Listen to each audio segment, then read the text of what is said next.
Thank you for joining me. This is Gift Biz Unwrapped, episode number 86. People need to taste it. And when they taste it, they buy it. Hi, this is John Lee Dumas of Entrepreneur on Fire, and you're listening to Gift Biz Unwrapped. And now it's time to light it up. Welcome to Gift Biz Unwrapped, your source for industry-specific insights and advice to develop and grow your business. And now, here's your host, Sue Monheit. Hi there, I'm Sue, and welcome to the Gift Biz Unwrapped podcast. Whether you own a brick and mortar store, sell online, or are just getting started, you'll discover new insight to gain traction and to grow your business. And today I have joining us Dr. Ray Lauk. He's the owner and founder of Dr. Ray's Toffee. He's also the business manager of the Maywood-Melrose Park-Broadview School District number 89 and performs storytelling and stand-up comedy in Chicago and Rio de Janeiro, Brazil. Ray holds 3 degrees, a Ph.D. in educational administration, an MBA, and a master's in elementary education. He's an adjunct professor of educational finance at the University of Illinois, Concordia University, and the College of New Jersey's International Master's Program in Bangkok, Thailand. Boy, he sure gets around. Ray also has completed 6 Chicago marathons and is registered for the 2017 marathon as well. Oh my gosh, where in the world do you have time to make toffee? Welcome to the show, Dr. Ray. Thanks so much, Sue. Yeah, it's sometimes a challenge, especially around the holidays, finding the time. But with a little planning, it all seems to work out. I'm just curious how many frequent flyer miles you have. Well, not that many. I used to work for GE and got to travel all the time, but so I've lost that status. It certainly sounds like you've seen the world. Yeah, some parts of it. To start off the show, we like to get to know you in a little bit of a different way, and that's by having you describe what your ideal motivational candle would look like. So if you were to select a color and a quote, what would your motivational candle be? Sure. The color would be blue, and the quote would be from Senator Ted Kennedy. I think the first time he spoke this was at one of the Democratic National Conventions, and his quote is, "If the work goes on, the cause endures, the hope still lives, and the dream shall never die." I've worked in usually high poverty schools most of my career, and so I just find that to be a very meaningful quote for the work that I do.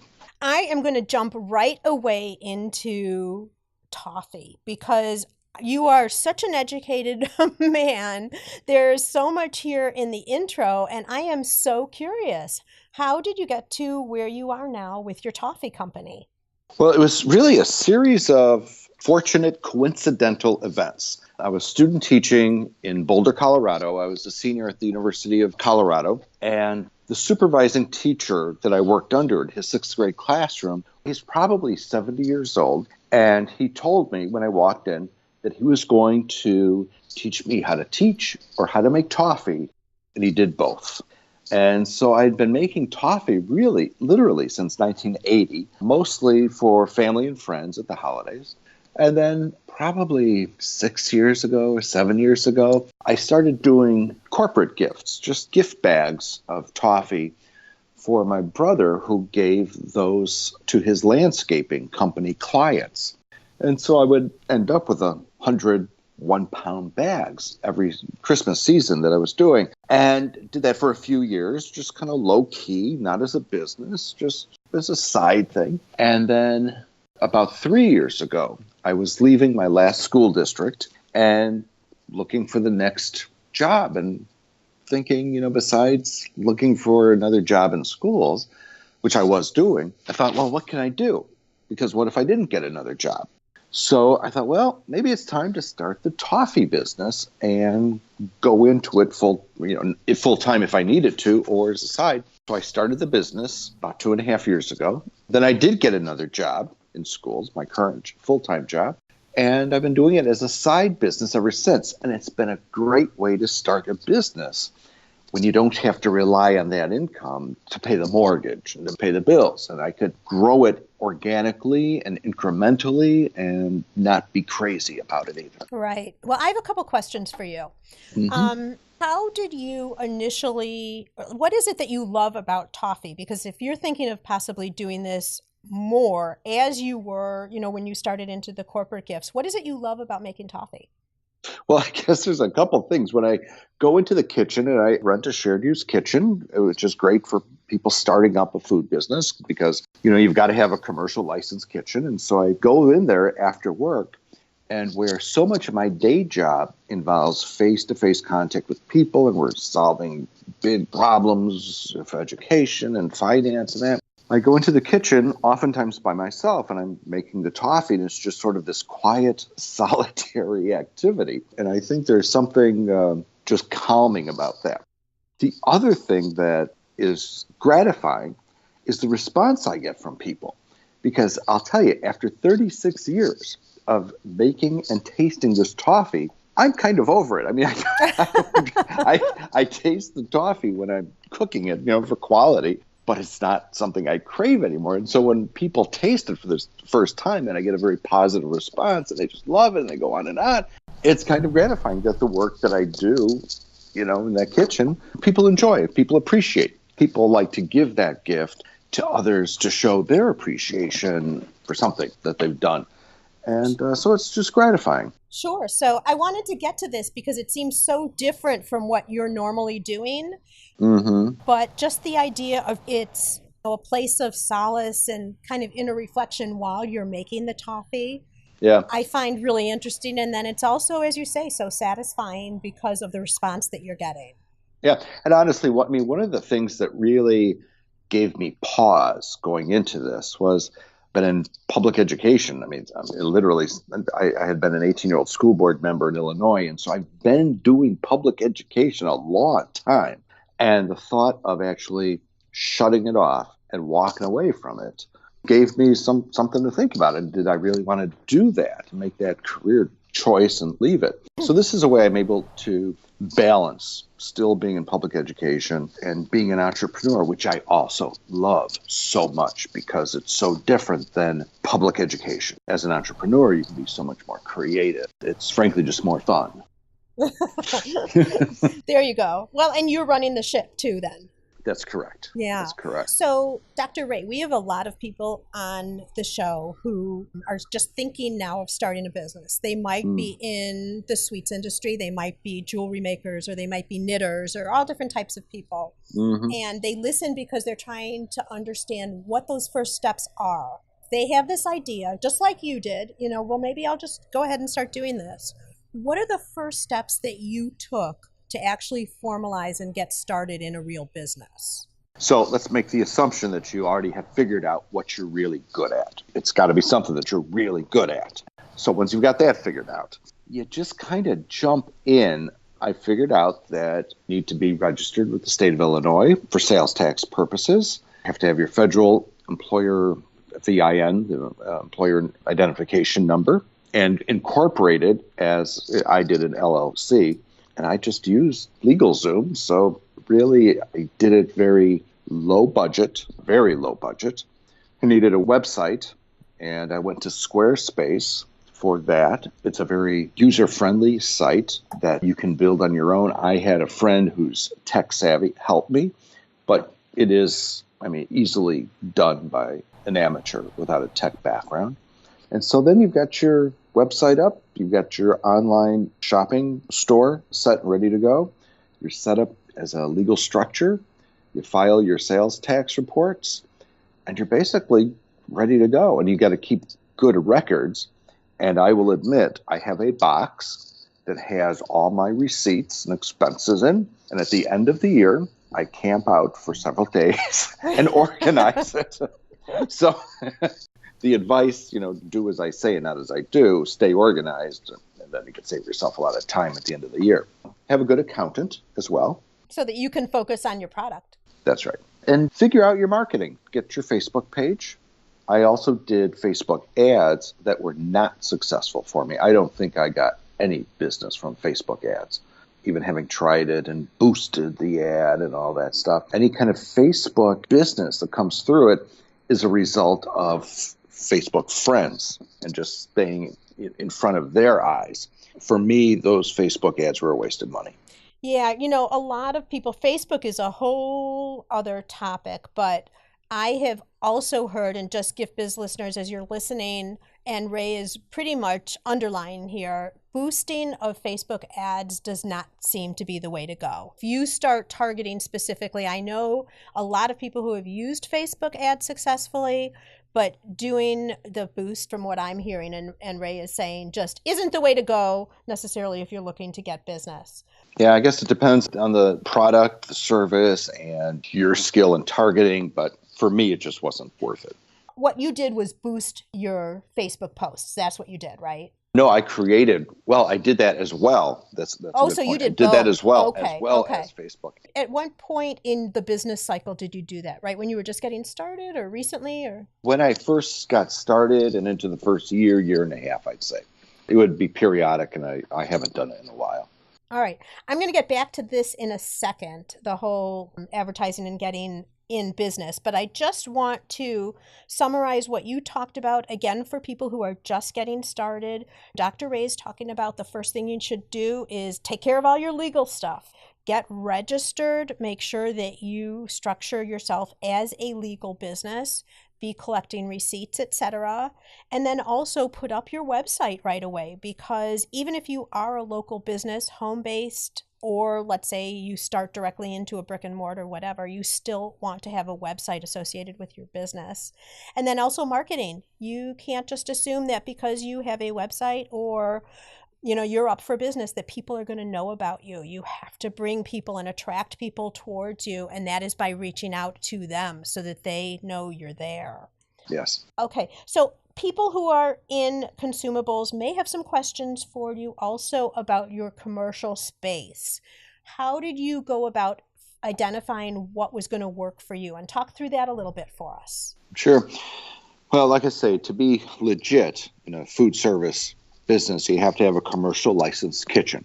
But for a beginner, someone's just starting out, that's a huge investment to do that. And there's a whole community of shared use kitchens everywhere because it's very popular, because a lot of people want to start a business and be entrepreneurs and follow their dreams. So I started visiting some of the shared use kitchens in and around Chicago, but I don't live in the city, so that wasn't particularly convenient nor economical with some of the prices. And then I found United Kitchen, which is in LaGrange, which is like 8 minutes from my house. So it was perfect. Could not be more convenient and very economical, very reasonably priced.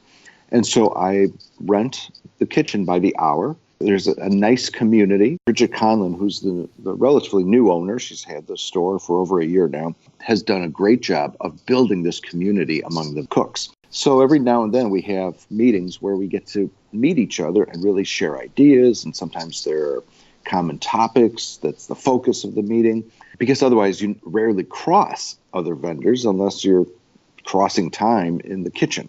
Right. So the shared use kitchen has been the way to go to get started for me. Yeah, so it sounds like not only you're renting, yes, but there are other opportunities in terms of business growth and knowledge that you're getting from that association. I've learned so much from some of the other vendors, the other cooks in there who have more experience than I do in some of the aspects of the food business. Because I don't have the formal training in food science or culinary school. I just know one thing, and that's toffee. How did you go about, the name of your product is your name, but how did you go about deciding on some of that in terms of what the product name was going to be, what your logo was going to look like, that kind of thing? I figured if I was going to leave public education, I could still use my degree in the name.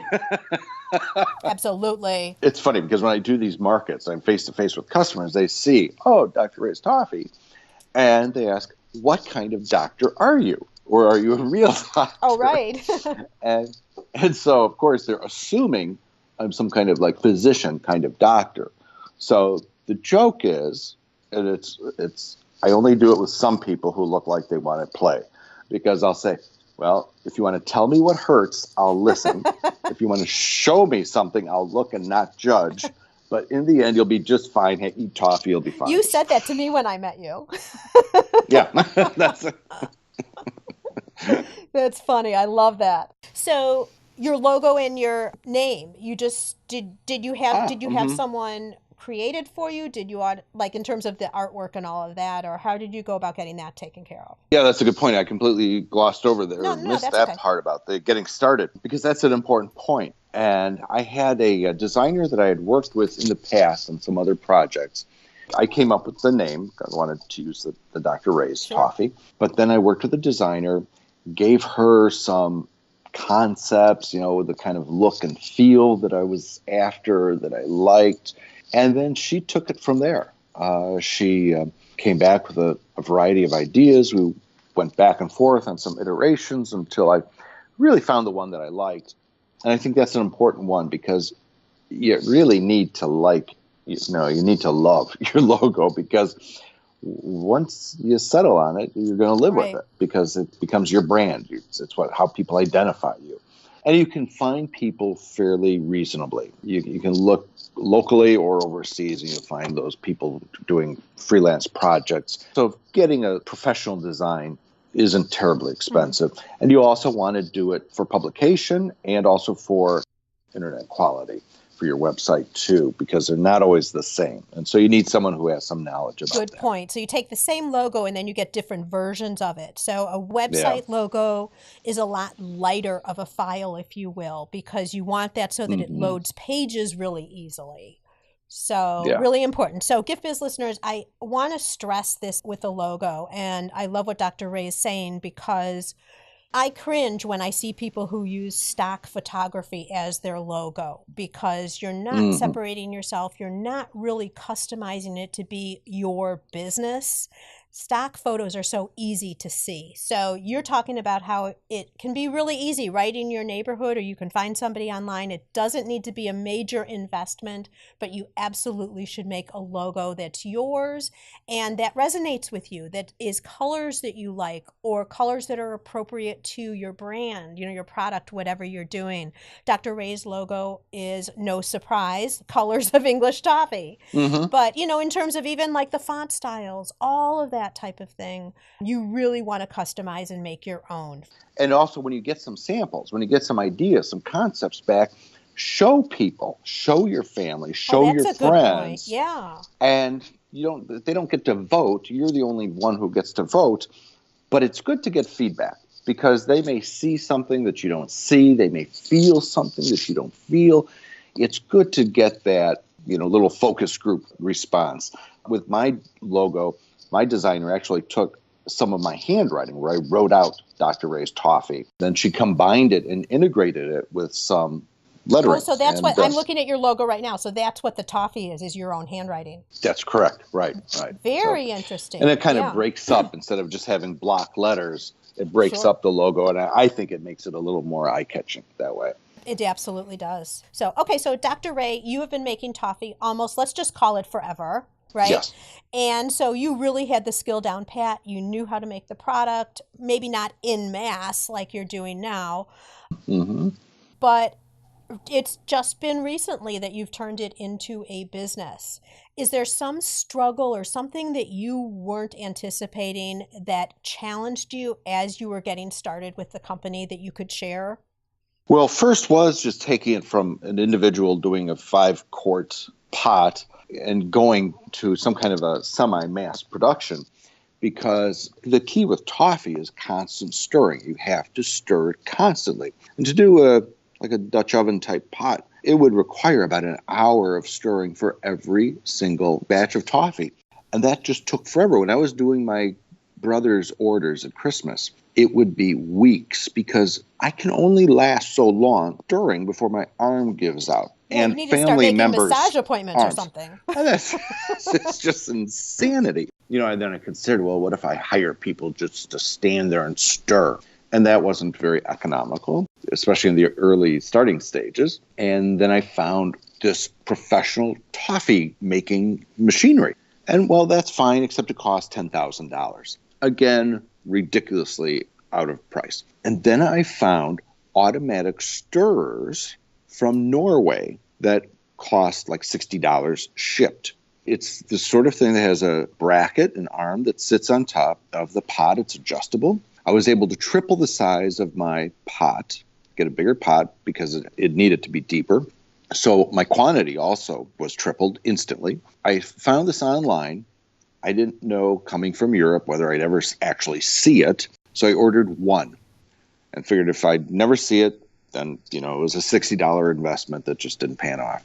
But it arrived promptly and it works great. Of course, I had to get an electrical adapter because it has one of those outlets that they use in Europe to recharge the batteries.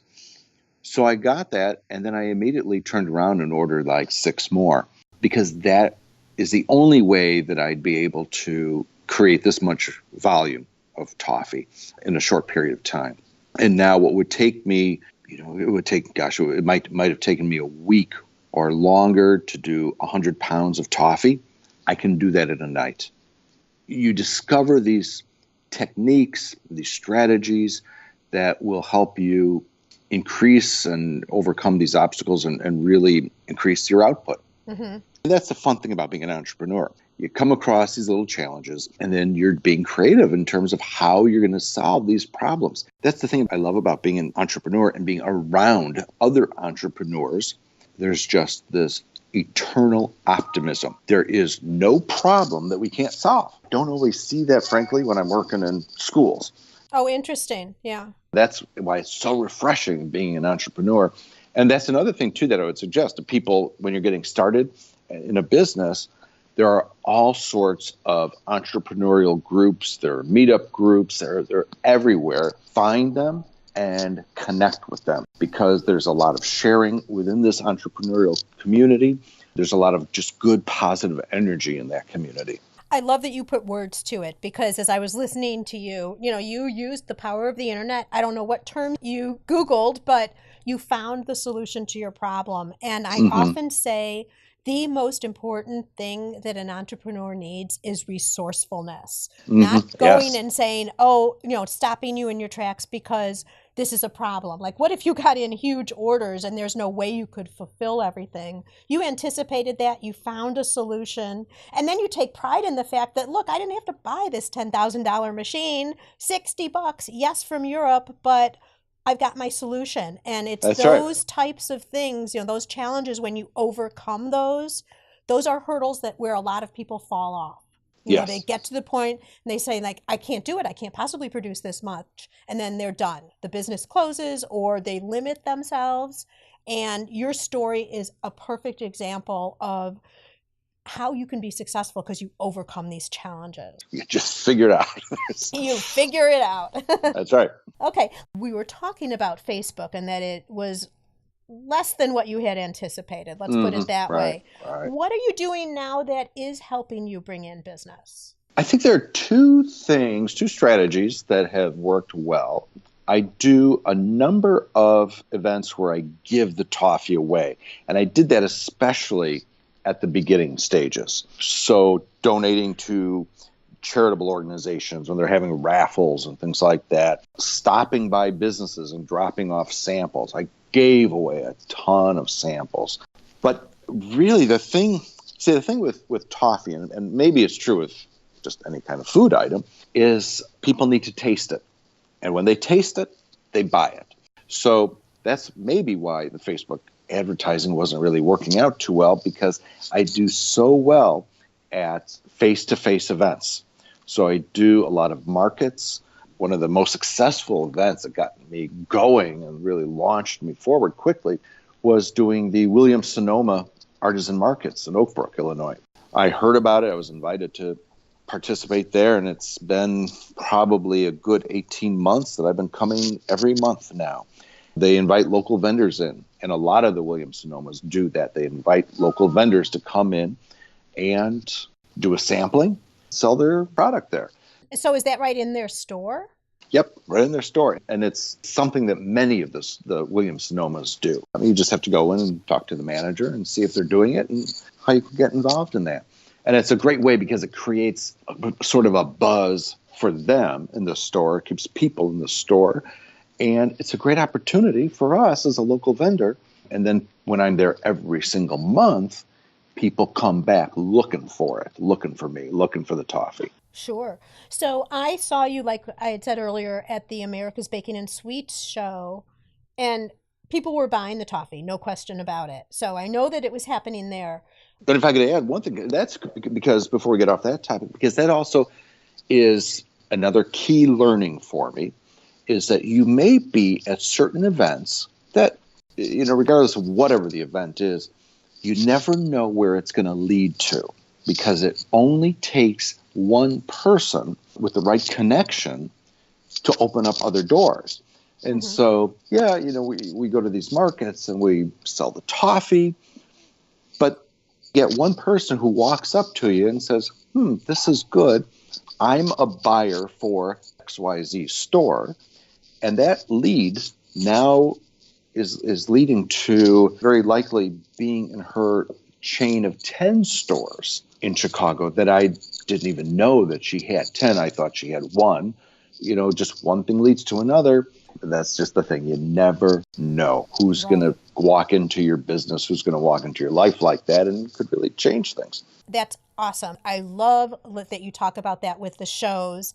It also shows how you want to make sure that you're talking and treating every single person, if you're at a show, as you would want to be treated. Don't ever discount anybody. I've heard stories before of someone who will come to me later and talk about, oh yeah, I went up to that booth and, they didn't have the time of day for me, something like that. And they could have missed a great opportunity, such as the one that you clearly have encountered. That's right. The poor people who are in the booths next to me, like I do Randolph Street Market every month in Chicago, they've heard my pitch thousands of times.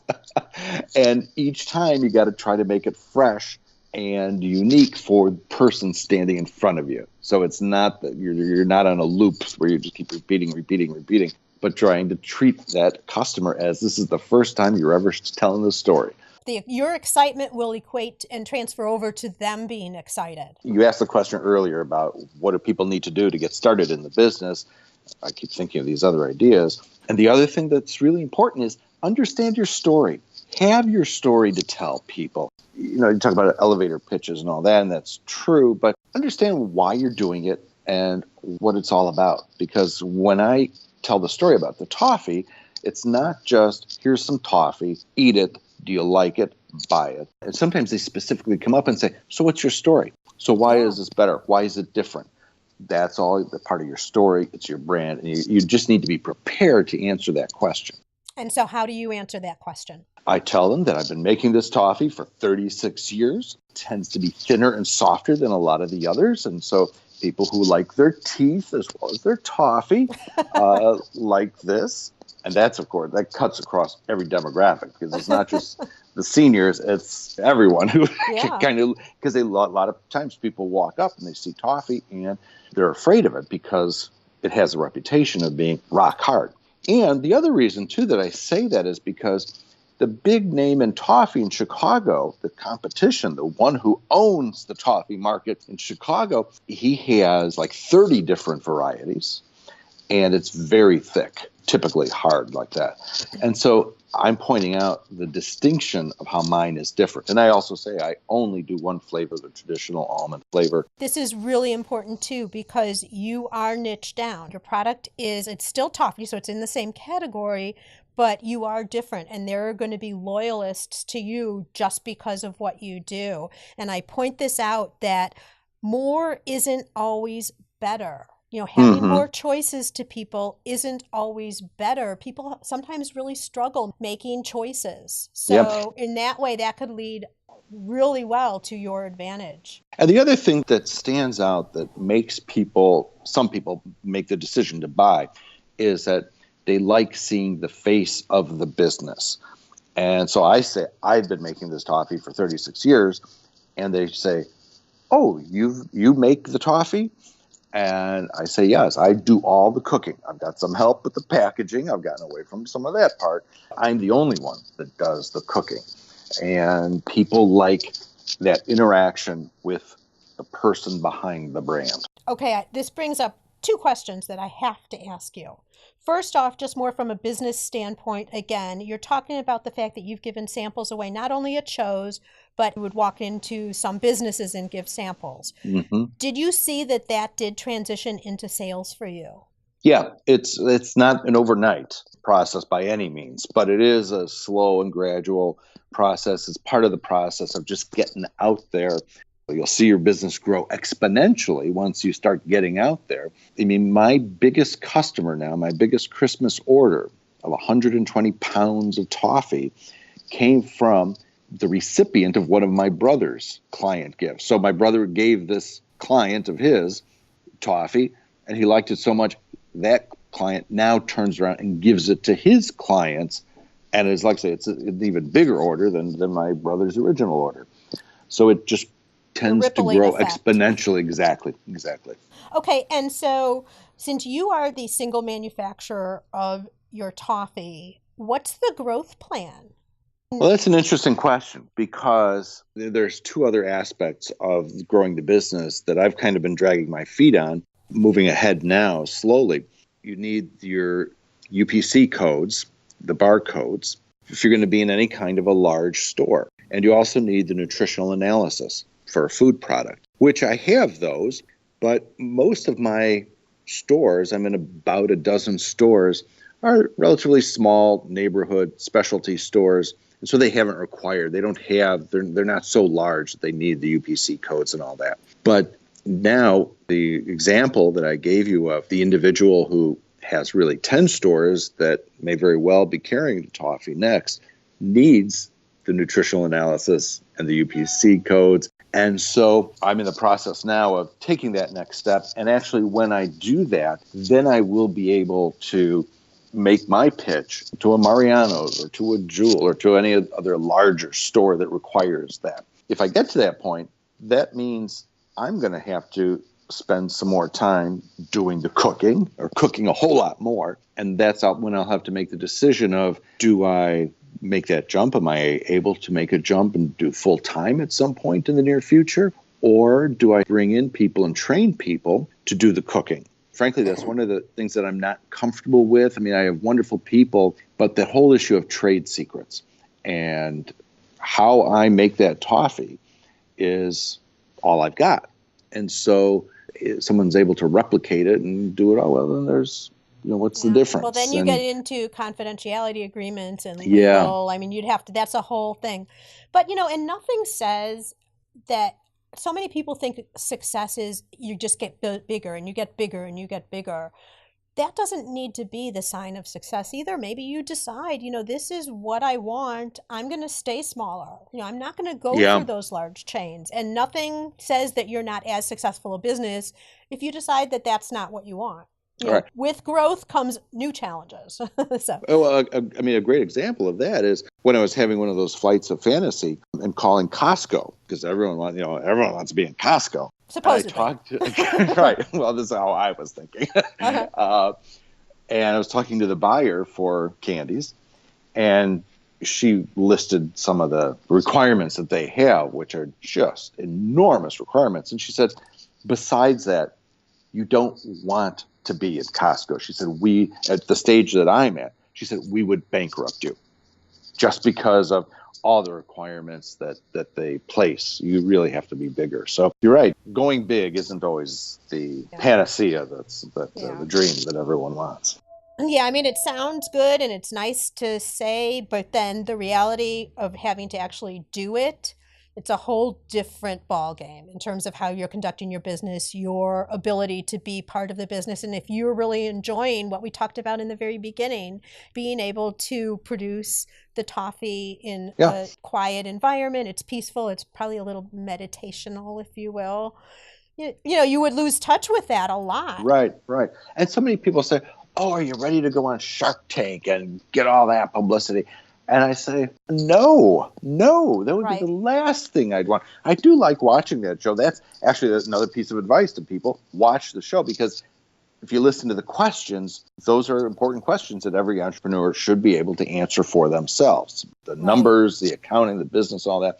But I wouldn't want somebody else, because if you go on Shark Tank, they take a piece of the action. Right. I mean, they buy into it, but they take a piece of the action. It's my action. I don't want to share my action just yet. Right. Or at all. And to be taking orders from someone else. That's why I'm being an entrepreneur. Absolutely agree. All right, Dr. Ray, we're going to move now into the reflection section. And these are just some short answers from you as to other things about you that have helped you to be successful. Okay. Is there a natural trait that you call upon regularly that's helped you to succeed? I think as an entrepreneur, it's actually a lesson that I learned as a first-year teacher. When I was teaching in Keeneyville School District in Illinois, in Roselle, Maxine G. Martin was my reading specialist, the reading director. And come to her and say, well, there's this kid's not reading. And she'd say, well, what have you tried? And what have you tried next? What have you tried after that? And so the point was, you just never give up, ever. You just keep, when you've got a challenge, a problem, you figure out a solution. And if it takes 100 efforts and those 100 aren't successful, you just keep at it. That's it. And so just learning, you never give up. Just like with your mixer, right? You figure it out. Right, exactly. You figure it out. You figure it out. What tool do you use regularly to help you keep productive? I would recommend two. They're sister publications. Fast Company magazine, which is an amazing magazine for entrepreneurs, kind of gives the social entrepreneurship, the visionary aspects of entrepreneurship. I find it very inspirational. And its sister publication, Inc. magazine, INC, which is more the nuts and bolts of running a business, the accounting, the marketing, very hands-on kinds of things. So those two publications, I think, are some of the best tools that I've got. Perfect. And continuing on with education and keeping us informed, have you read a book lately that you think our listeners could find value in? The book that I always recommend, I've given this book away to friends. It's Never Eat Alone. It's by Keith Ferrazzi. And it's basically a book about networking and getting out there. Beautiful. And Gift Biz listeners, since you're listening to this podcast today, you can also listen to audiobooks with ease. And I know that Never Eat Alone has been out for a while, so it's possible that it is an audiobook already. But I've teamed up with Audible, and if you haven't already taken me up on this offer, you can get a free Audible book on me. All you need to do is go to giftbizbook.com and make a selection. Okay, Dr. Ray, I want to invite you now to my favorite part of the podcast, and that is for you to dare to dream. I'd like to present you with a virtual gift. It's a magical box containing unlimited possibilities for your future. This is your dream or your goal of almost unreachable heights that you would wish to obtain.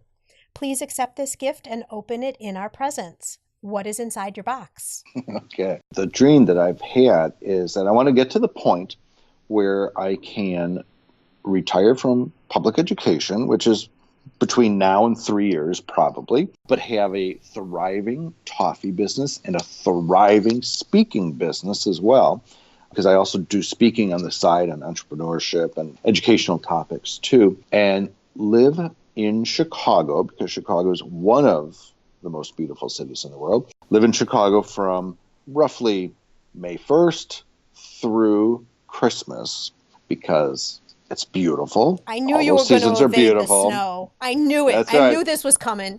And on December 26th, I fly to Rio de Janeiro and spend that time from December 26th through April in Rio, because I'm a permanent resident of Brazil. So I do go back frequently, but I would love to split my time that way and come back and forth to do speeches, because I just love doing that part too. And then, of course, I will have trained someone to make the toffee, obviously. I was just going to ask you that. How are you going to do that? Yeah, I'll figure that out. Listen, I love your answer because it's so detailed. And, so often we'll go and just carry on and live our day and not really think about and define what the future is. And you've got a plan. So I think this is easily going to be achieved for you in a few years, not right away. Right. There are a few things that have to fall into place, but we'll figure it out. Right. There you go. All right. If our listeners are out and about right now and not near a computer, because everyone, you all know there's a show notes page where you'll be able to see all of Dr. Ray's information, websites, social media sites, all of that. but if someone's out and about just listening to this, is there a single place you would direct them to get more information about you and your product?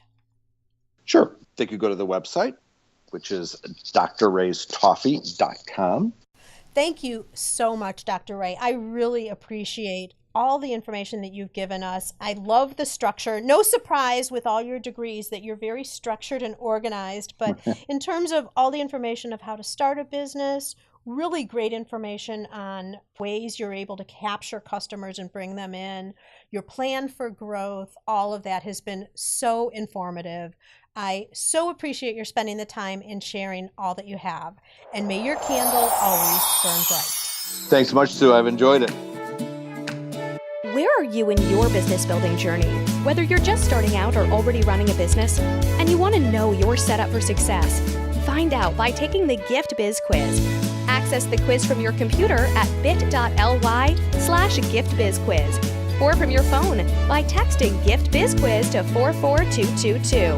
Thanks for listening, and be sure to join us for the next episode. Today's show is sponsored by the Ribbon Print Company. Looking for a new income source for your gift business? Customization is more popular now than ever. Brand your products with your logo, or print a Happy Birthday Jessica ribbon to add to a gift right at checkout. It's all done right in your shop or craft studio in seconds. Check out theribbonprintcompany.com for more information. After you listen to the show, if you like what you're hearing, make sure to jump over and subscribe to the show on iTunes. That way you'll automatically get the newest episodes when they go live. And thank you to those who have already left a rating and review. By subscribing, rating, and reviewing, you help to increase the visibility of Gift Biz Unwrapped. It's a great way to pay it forward to help others with their entrepreneurial journey as well.